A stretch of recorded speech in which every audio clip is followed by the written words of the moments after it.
Hey guys, welcome back to CLOWNFISH TV. This is Kneon. I am here with Geeky Sparkles. Hello. And we're actually going to talk about Star Wars: The Rise of Skywalker again. Yeah, well, it just keeps on giving, and you know, it's coming soon. It hasn't even come out yet. This movie hasn't even come out yet, and there's all kinds of drama associated with it, and it hasn't even hit theaters yet. We're still like 6 weeks away from this thing. Mm-hmm. So we've been kind of covering the rumored reshoot debacle with The Rise of Skywalker. Now, YouTuber Doomcock did a video the other day where he said he had alleged insiders coming to him saying that the film was such a disaster that Bob Iger ordered not one, but like 2 different reshoots of the movie. And the last one, he reportedly brought George Lucas in.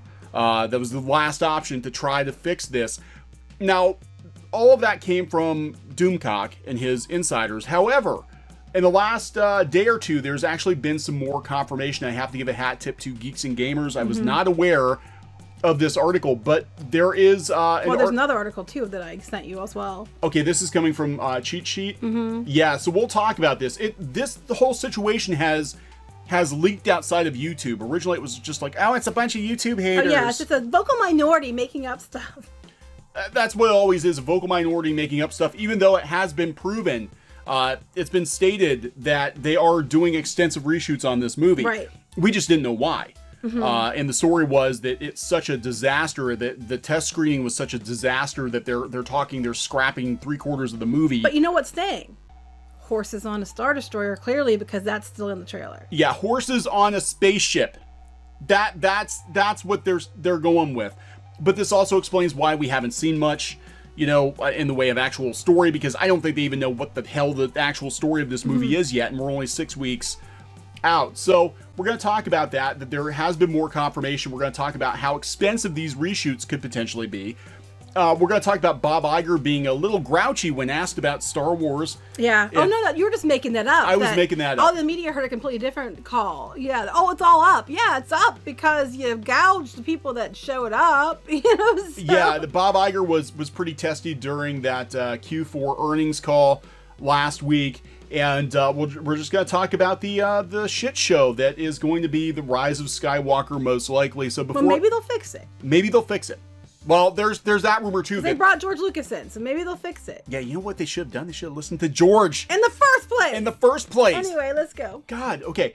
Before we get into the video, please subscribe for more pop culture news, views, and rants here on CLOWNFISH TV. We hit 72,000 subs last night. We're hoping for 100,000 soon. Woo! Yay! I want that button. Geeky wants her button. So sub for Geeky. She wants her button. So we also have 2 other channels. We split off the gaming content and the art content. Right. Into 2 separate channels. So this is important. If you guys were following us for gaming, we now have CLOWNFISH TV Gaming. You can go out there. We're playing through Ghostbusters, the video game remastered. It just came out a couple weeks ago.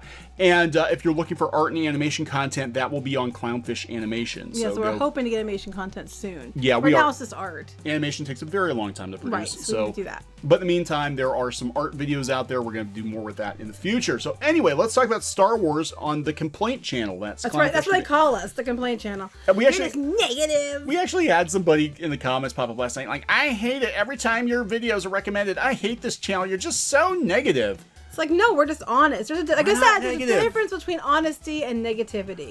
You know, some people call it negativity, but we try to be fair. We're actually probably, maybe, possibly one of the fairest, I think, channels out there. I'll have to ask the Mirror. You have to ask the Mayor? The Mirror. Oh, the Mirror. I thought you meant the Mayor of YouTube. No, mirror on the wall. Are we the fairest channel of them all? I think we're pretty fair. We're pretty balanced. If it tells me no, I'll have to get an apple. It's a whole thing. Yeah. The reason that we're so passionate about Star Wars, though, is that it is in a very damaged state right now. And we kept getting told we were bad people for saying so. We're the vocal minority. How dare we? We're this name and that name. Apparently, it's not the vocal minority I thought it was. No, there are a lot of people who are not happy with the direction Disney has taken with Star Wars. And of course, you know, we'll backtrack this a little bit before we get into the confirmation of the reshoots. You know, when George Lucas sold Star Wars, sold Lucasfilm to Disney, he had a treatment for 7, 8, and 9. He had a story, an actual plot for 7, 8, and 9.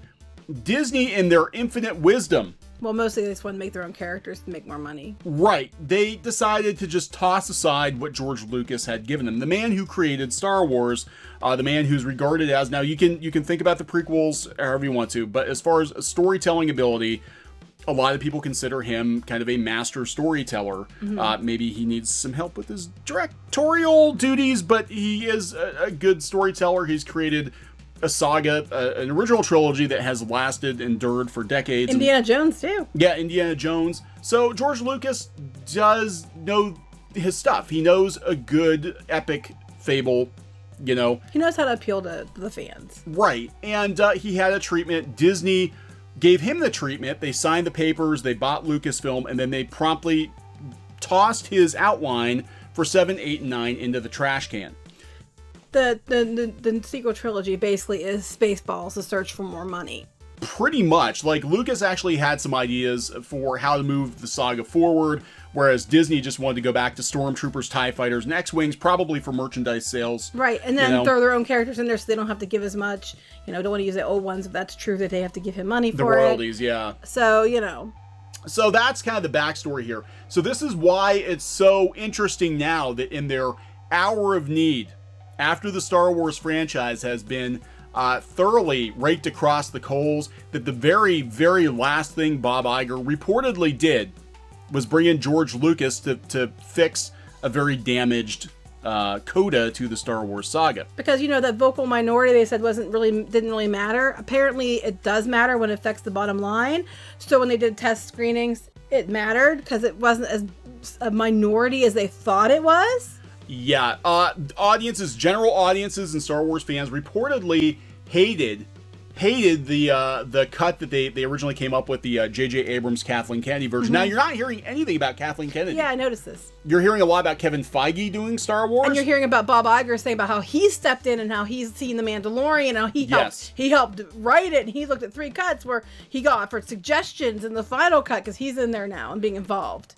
Let's not forget, though, that the word on the street from Imagineers who worked on Galaxy's Edge was Bob Iger's idea to base it on the sequels. Right, it wasn't supposed to be. It was supposed to originally be based on the original trilogy, which you can see. You can see in it that probably was envisioned as Tatooine and Endor, that the Falcon was supposed to be at Docking Bay 94, that the Cantina was supposed to be the Cantina from Mos Eisley. Like Mos Eisley. Yeah. And that they had a ride that looked like it was supposed to be dewbacks, but then they repurposed it, and they scrapped the ride altogether, but looked like it was originally supposed to be dewbacks, then they threw some hair on them and made them like furry things, and then they just got rid of the ride altogether. Right. I mean, it was supposed to be original trilogy, and Bob Iger's the one who made that call, so just saying. So we've already discussed, the cut, but here's what's interesting. They had, we got this covered, had some independent confirmation of Doomcock's claims. So we don't know who the secret Skywalker is. This is coming from George Lucas, that there's supposed to be another Skywalker. But we do know that Disney spent a whopping $300 million after the meltdown. That would be Bob Iger's meltdown. Apparently, the movie was screened for Bob Iger, and it tested so badly that Iger just hit the freaking roof. Well, maybe if you pay attention the whole time, this wouldn't have happened. I mean, when you have people in there doing stories that aren't even connected, that there's not even an overarching storyline, and just, make whatever the hell you want to make up, and for subversion, just subvert expectations instead of actually making a movie that the fans want. What did you think would happen? Yeah. I mean, I just think Iger was too busy trying to land the Fox deal, trying to do Disney Plus, trying to write his memoirs, that he wasn't paying attention to Star Wars. Oh, and apparently help with Apple Plus. Oh, yeah, and he was helping Apple with their thing because he was on the board the whole time they were developing that. Yeah, while Disney Plus was in play, which I still think was a conflict of interest, but whatever. Yeah. So he was too busy being Mr. Businessman. I think he thought that Star Wars was fine, like Star Wars. It's all fine here. How are you? Yeah, you can just slap a Star Wars name on something. He said so. Yeah, this is the same Bob Iger who said that they would not have to advertise Galaxy's Edge at all. He would just have to send a tweet out saying it's open, and people were going to flock to Galaxy's Edge, and they did not. It actually had the opposite effect. It actually drove people away for numerous reasons. A lot of those reasons being that they jacked the prices up. Yeah. Oh no, it's only because people were waiting for Rise of Resistance. But I do think that's true, but not to the extent they're they're playing it. We'll talk about that. So anyway, they spent a whopping $300 million. That's a whole nother movie. So they basically are paying for this movie twice. So even if this movie makes $1 billion at the box office, hypothetically speaking, even if this movie makes $1 billion at the box office, it could still be in the red. Right, because how much they spent on it originally before the cuts? Probably $200 to $300 million. And then they had to spend another $300 million to fix it. And then how much is it going to cost for advertising? How much is it costing for, for the promotions and all that, and the tickets that to buy your own tickets suddenly bought before it was launched? That kind of stuff. So it might hit $1 billion, but that means jack crap, because it's probably in the hole $1 billion by the time it's all said and done. I think at this point, I'm going to say that Disney is probably willing to make this one a wash just to save Star Wars long term. They're going to have to. It's like, loss leader. It's a loss leader. Like, we have to do what we have to do to save the Rise of Skywalker, save the Star Wars fandom, because every future project we have going forward depends on this movie succeeding. And if this movie does not connect with audiences, it is over for Star Wars, at least for the time being. So $300 million after the meltdown to save the movie and do everything that was necessary to make sure it doesn't flop. Again, buy your own tickets. Yeah. They're going to do everything now. They're going to do whatever it takes. We've been saying this for a year now. This movie they will not let this movie fail. After what happened to Solo, they will move heaven and earth to make sure this movie does amazing, because rather than say, oh, look, the fans are right. Yeah. They're going to do whatever they have to.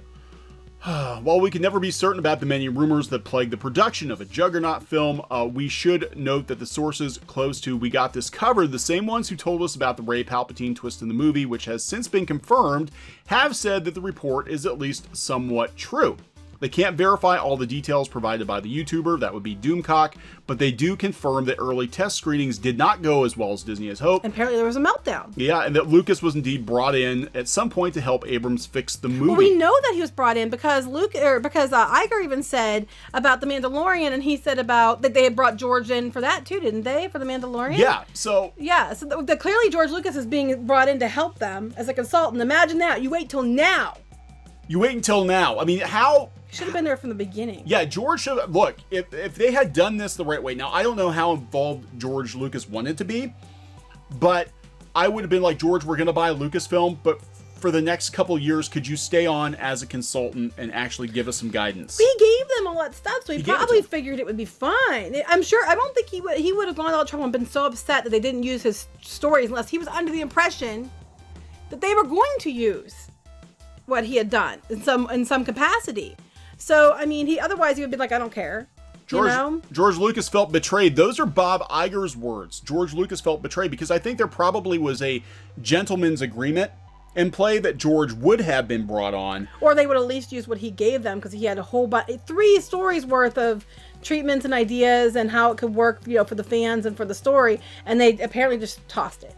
It's kind of like giving somebody your pet or something, like trying to rehome a pet and then finding out that they just like dumped it off in a shelter or something, like after you went to all that trouble. Well, here's how you feed the pet. Here's how you do whatever. Okay. And then they just dump the dog off at the shelter or something, Or they somehow turn it into a cat or, something like that. A cat. I like cats though too, so. But it's just like, they had the blueprint. Again, people, they're critical of how George Lucas directs. They're critical of the Phantom Menace, in particular, being really clunky. But George is a good storyteller. If they had different screenwriters and different... I mean, it's so bad that Lawrence Kasdan won't even come back. Right. I mean, I think Lucas is aware that he doesn't do as well. That's why he writes the stories and puts other people in as directors. I mean, he's aware that, Yeah, because the original trilogy, he only directed Star Wars, and that was after many, many, many script revisions. He had Francis Ford Coppola working at it. In Empire and Jedi, he had different directors, different screenwriters, but he oversaw it, and it was fine. If they did the same thing with Disney, where it's like, fine, J.J. Abrams is going to do the movies, but we're going to get Lawrence Kasdan to come in and do the script for all 3, so it's consistent. And George is in here to make sure things, going across the board, Yeah, everything's in line. I still can't believe that. You're a big company. You don't even know to make sure you have a story plot outline for 3 movies up front, so they match. I mean, I just can't wrap my head around that no matter how many times I say it. Billions of dollars. The largest science fantasy franchise in existence at that point. And you just wing it. Like, how the hell do you do that? So from what from what we understand here, We Got This Covered, Star Wars The Rise of Skywalker is testing much better now they brought George in at the 0 hour. But I guess we'll see for ourselves how things turned out. So here's another version from Showbiz Cheat Sheet. And they go back and they talk about George Lucas's contentious relationship with Disney. I wouldn't go back. But he might be like, this is... Well, it's his thing. It's still my baby. That's what I said. Like, okay, if it was me and I think about our stories, and if we ever sold it and they completely ruined it, one, I'd be mad, especially if they told me they were going to follow along with what I had planned. But two, I mean, if they said to me, hey, we need it to be saved, can you come back? I'd come back because when you have a story like this, I'm telling you, and I'm sure you other creators out there and writers and stuff understand what I'm saying, they're like your kids. I mean, they're not, we don't love them as much as our kids, but you know what I mean. They're like another kid because they have their own personality and their own feeling and their own sense, and you know where they're going, and it's really important to you and has a special place in your heart. So of course you're going to come back because you don't want to see it ripped apart and destroyed. You don't want to see that. How much of his life is wrapped up in this? How much is what he's known for is wrapped up in this? Would you want your legacy destroyed? No. I'd come back too. Well, that's just it, because it's like, yeah, because then Star Wars is dead. I mean, he probably passed it on to Disney thinking, well, Disney, they keep copyrights and IP and you know, until the end of time. If Star Wars is going to live for another 100 years, its best chance at that is the Walt Disney Company. But to have them right out of the gate just completely destroy it. That's what they did. They didn't even listen. I mean, yeah, this is going back to Bob Iger. Disney. They know everything. Oh, God, yeah, that's going to be their undoing. They think they know everything. And Bob Iger said, yeah, George immediately got upset when it dawned on him that we weren't using his stories he submitted to us during the negotiations. He knew we weren't contractually bound to anything. You weren't contractually bound. See, that's the thing. We weren't contractually bound. But you aren't saying, did you tell him you were going to use it? Yes. Because no one would get this pissed off unless they were told one thing and then you did another. Because you keep saying we're not contractually bound. So he didn't read every loophole in the contract is what you're saying. And I'm sorry, it just sounds scammy. I'm sorry. George knew we weren't contractually bound to anything, but he thought that our buying the story treatments was a promise that we'd follow them. He probably was told verbally too, and he was disappointed this story was being discarded. I've been so careful since our first conversation. I don't believe it. Sorry, Bob. No, not to mislead him in any way, and I didn't think I had, but now I could have handled it better. That means I flat out lied to him. I didn't think I misled him, but now I could have handled it better. You know, I didn't. You should have just stopped with "I didn't think." Because that's what seems to happen repeatedly. I didn't think people would, be upset about our versions of Star Wars. I didn't think letting Rian Johnson go out and insult the fans right and left was going to make the division even worse. I didn't think that letting the media troll people and troll the fans and call them names was going to make the division even worse. I didn't think that overdoing Star Wars and being ridiculous like I am was going to make the general public not care anymore. I didn't think that changing Galaxy's Edge to the new trilogy when most people who know Star Wars know the original trilogy was going to mess up the parks. You could have stopped with "I didn't think." Yeah, Disney didn't think at all. They did not think this through. I'm Disney. I could do whatever I want. That is the problem, and that is what's going to tank the Walt Disney Company. And honestly, I think Walt would be ashamed of where the company is. I don't think the company's going to tank, but it's going to tank. It's messing up Star Wars. Yeah, here's the thing. Disney's not going to tank the people company. are like, oh, we're going to bankrupt Disney. It's like, you're not going to. Sorry. I don't think that's going to happen. But in regards to Star Wars, they're destroying it. Disney's a huge company. They still have their all their in-house stuff. Yeah, you're not going to take Disney down. No. But what you can do is you can with what you spend money on and things, you can guide how they move forward. Disney, there's a lot of good things about Disney too. I just think the last few years have changed the good towards the bad. And I think it needs to be taken back to what it was. And I think there needs to be a house cleaning. And I think there needs to be a serious look at what, that understanding that you have to listen to what your customers want. You're not going to tell the customers what they want and they're just going to give you their damn money. Because they seem to think that they can just tell you what you need and you're going to tell them, yeah, well, here's my money. And they have to understand that's not how this works. And that's not, and they have to go back to being creative and innovative and make it, be in the place everybody went to for something new. Instead of just repurposing everything, doing it half-assed, and then saying, why isn't the money just falling from the sky? Yeah. And if you don't like it, there's something wrong with you. No. You need to change that. We can change that, but we can't bankrupt the company, and I don't think there's any way you can do that. I don't think so. They've gotten close to bankruptcy before, but that was ages ago. I think at this point, Disney they buy IP, and they thought Star Wars was a money tree that they didn't have to water. Right. And that's just it. Now they're learning. We need to change their mindset, and us as consumers can do that.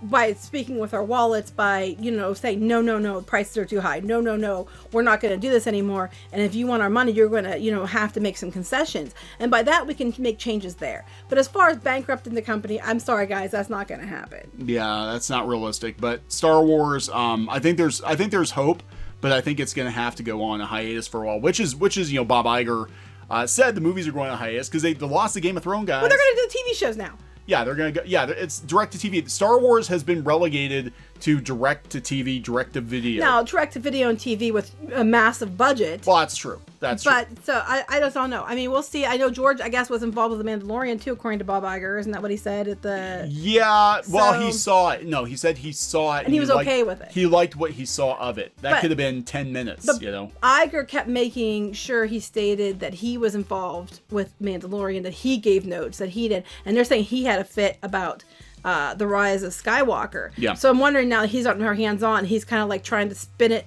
towards more what the fans want. Yeah. I don't know. We don't know. We'll have to wait and see. I mean, Mandalorian, I guess you can start watching, was it tomorrow?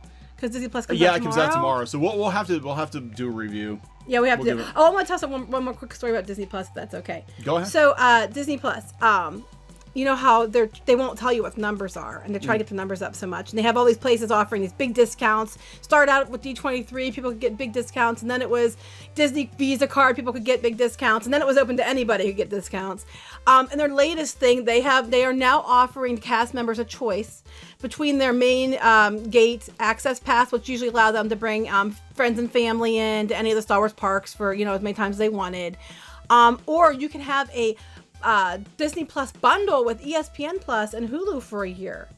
You can choose between the two. Now, if you do have the main gate pass, you still get some comp tickets a year. You still get your own passes and your discounts. But to try to get their numbers up, they're offering it to free to their employees. They can choose. Now, this works really well for people who don't. Not all cast members work at the parks. Yeah, you're talking about people who work in like Disney stores and stuff like that across the country in the malls. So for them, it makes sense because like I have my comp tickets. I might go once a year. So for them, that's a really good deal, and I think that's nice that they offer a choice. I think that's good that they're offering a choice. But I just think it's funny that those are their two choices. It's the gift of me or the gift of me. You can choose which one you want. But I recommend Disney Plus because we need those numbers up. So. Yeah, and they're doing the same thing with Verizon too. They're giving Verizon customers Disney Plus for free. And Bob Iger, during that, going back to that quarterly call, he would not say how many pre-sales they had. He refuses to say. He'll say after the service has been out, they said we will be transparent with our numbers, our number of subscribers. Yeah, now they're giving more away. So my question is, because they had like this gangbusters number, and I'd like to know too, this large number, how many of these are actual subscriptions that weren't free ones? Or ones that were steeply discounted. Well, I think they need to. And we know that Disney's very good at pushing numbers around, but they need to say, okay, look, a third of our subscribers in our first 6 months were actually Verizon or Disney employees. They're not going to. They're just going to say we have blank million subscribers. Yep. And then not telling you that a third of those were free subscriptions or whatever. So I just thought that was interesting, and it kind of plays in with The Mandalorian. So you can wrap this up. Also, if you get a chance, you can check out our Disney blog. If you go to piratesandprincesses.net. We're also going to have a podcast coming back soon. Yeah, we're bringing the podcast back. There is a need for Pirates and Princesses. We were always a little edgier than other Disney podcasts. We put on hiatus for reasons, which we'll get into with our comeback episode. But we will be bringing the podcast back. And we'll stick to honesty, which apparently is kryptonite to some companies. So yeah, right. Anyway. All right, so we're going to wrap this one up. Please subscribe for more pop culture news, views, and rants here on CLOWNFISH TV. Check out CLOWNFISH TV Gaming and also CLOWNFISH Animation, and we'll talk to you guys later. Bye. Thinking about printing your own comic books, graphic novel, or manga? We recommend our friends over at PrintNinja. We've been using PrintNinja as long as they've been printing comics, and both the quality and price is excellent. Mention CLOWNFISH TV and get an additional 5% overrun of your book order quantity printed for free. For free! That's free books, people.